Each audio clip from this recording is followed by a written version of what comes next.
Ayan, mga kalaro. So, dito tayo ngayon sa mga trophies ni Idol Chitsu Layaw. Grabe, ang dami. So, dito tayo ngayon sa sala niya. So, ganda, gagayahin natin to. Pag marami tayong trophies. So, ayun, kung hindi pa like, share, subscribe, saka pinutin mo yung notification bell button para updated ka sa mga videos na ginagawa natin at the same time. Siyempre, itong channel na to para sa newbie, 10 years newbie, sa kayong mga walang time mag-ibon at gusto mag-upgrade. Siyempre, gustong magkaroon ng mga magandang vlog, itong channel to para sa iyo. Mga OFW, sa mga taga-ibang bansa, or nandito ka man na wala kang time mag-ibon, ito ang pinakamagandang channel para pinapanood mo. Para naman ma-relax-relax at the same time, alam mo kung paano yung gagawin kung gusto mo na rin mag-ibon. So, dito tayo ngayon kay Idol Chitsu Layaw. Imbitahan natin siya dito sa ating kwentuhan tungkol sa mga ibon ng mga super birds.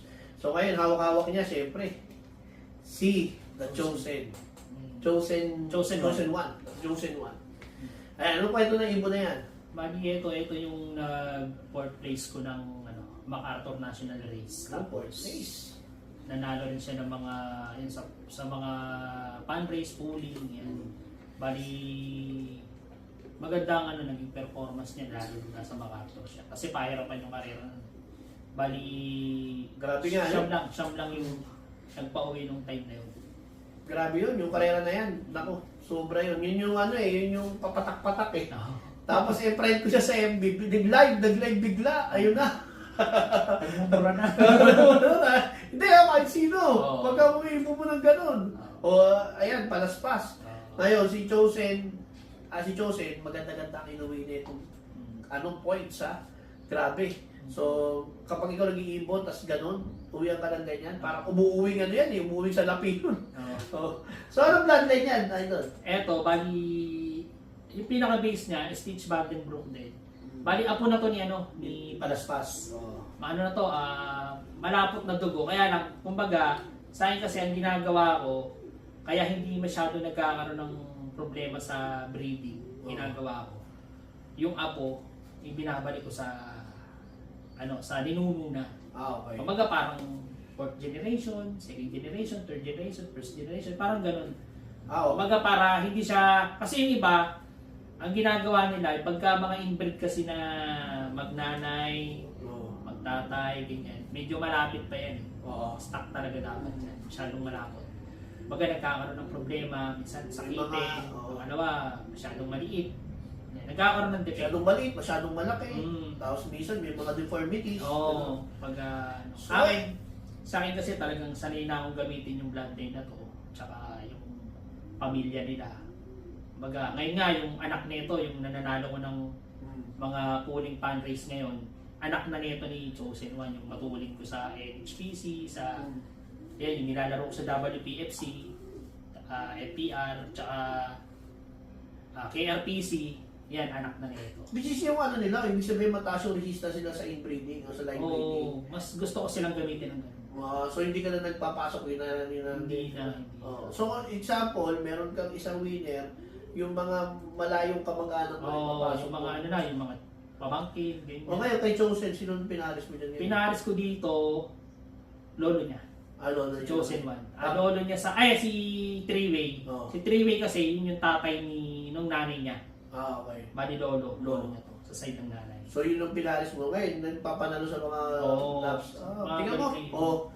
Yung mga ganang kalaro, ang ganda. Isang bloodline na lang, gagawin mo na lang, kukuha ka ng medyo malayo, papasok mo ngayon para maging Pero, hindi lang gano'n itong mga bloodline ni Idol Chit, pag kinross mo yan sa mga ibon mo, kagaya sa ibon ko, blended siya doon sa PI line ko. Nanalo na ako sa, puro south lang ako nilalaro po eh. Kapag padulo na, pag Daybird at Balogan na ako, Tacloban, kapag papinas siya na rin ako ng MacArthur, may lahi din ng ibon niya, kakross sa PI line ko. Problema ko, hindi pa nagkaklak, so magkaklak tayo niyan. Kaya magkaklak yan. Lahat naman pangarap yan, pero wag aayaw. Tsagayin nyo lang. Makakapagpa-uwi din talaga kayo. Ayan, ang dami ng trophy dito. Halos lagi ito taon-taon may MacArthur finisher, MacArthur winner si Idol Chit. Yung nakaraang MacArthur na napakahirap, meron siyang 2 finisher sa 2 niyang kinarga. Perfect! 2 yung kinarga ko, 2 yung umuwi. Hindi nga lang talaga nag-clock. Kumbaga parang siguro dahil hindi rin natutukan dahil na pumapasok ko sa NTR noon eh. Pero bawi na lang. Ganun lang Bawi, naman bawi. pagka hindi pinalad, bawi. At least yung bloodline niya nandun. Oo. Na kahit malayo yung ibon, kahit na pahirapan ng karera o long range yung liparan, sabi nga ni Boss Odi, uuwi ang ibon. Hindi, saka kagandahan naman kasi talaga, kagaya nung may nag-PPM sa akin, parang gusto nilang gawing business, bibili daw silang breeder sa akin, bibreed din siya. Sabi ko hindi, importante sa pag-iibon natin, yung enjoy ka, na mahal mo yung ginagawa mo, mahal mo yung passion mo.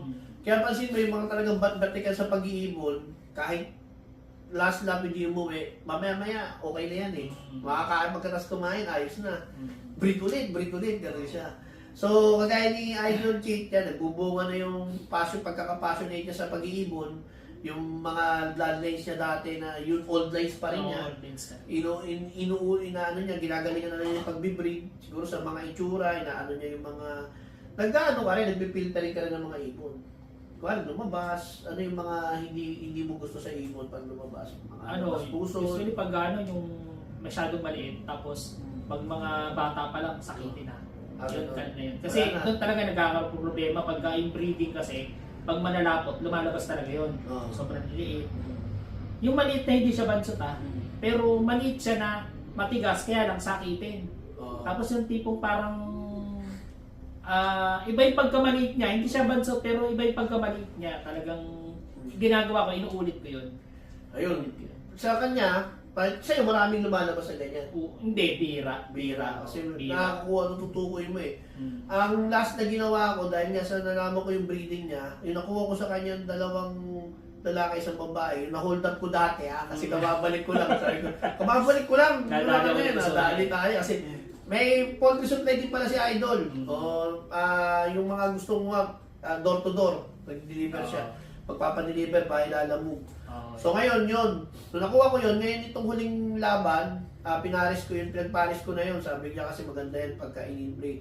Kasi naglolo ko yung cup ko na PI line, yung magulang ng mga nanalo ko, na kinocross ko doon sa babae, na kinuha ko sa kanya. Ngayon, kinuha ko na lang yung lalaki na nakuha ko sa iyo, pinaris ko. Nakapagpalabas ako ng 4, nung MacArthur, ang nakarga ko nung 2. Yun nga lang, hindi pinalad, pero baka umuwi pa rin yun.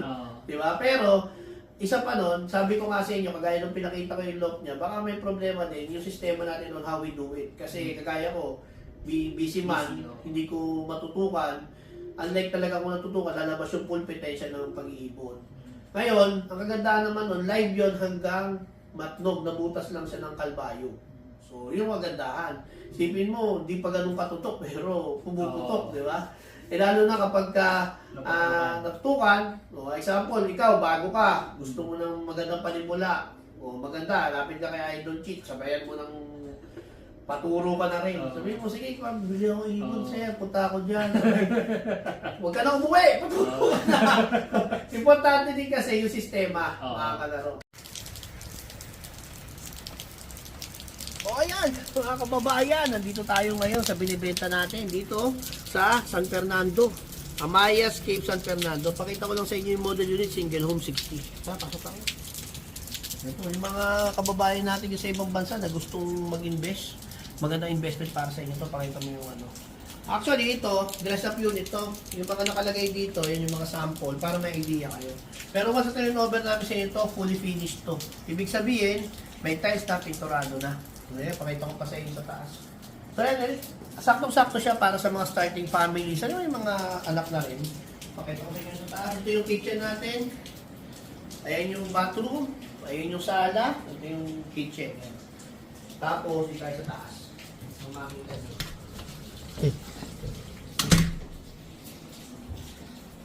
Ayun. So, kalaro, this is also 3 bedroom, ha? Kita nyo, 60, pero nagawa natin 3 bedroom. Pero, common CR tayo. Ito yung CR natin. Pakita mo. Ayan. Ayan yung CR. So, ito yung isang bedroom natin.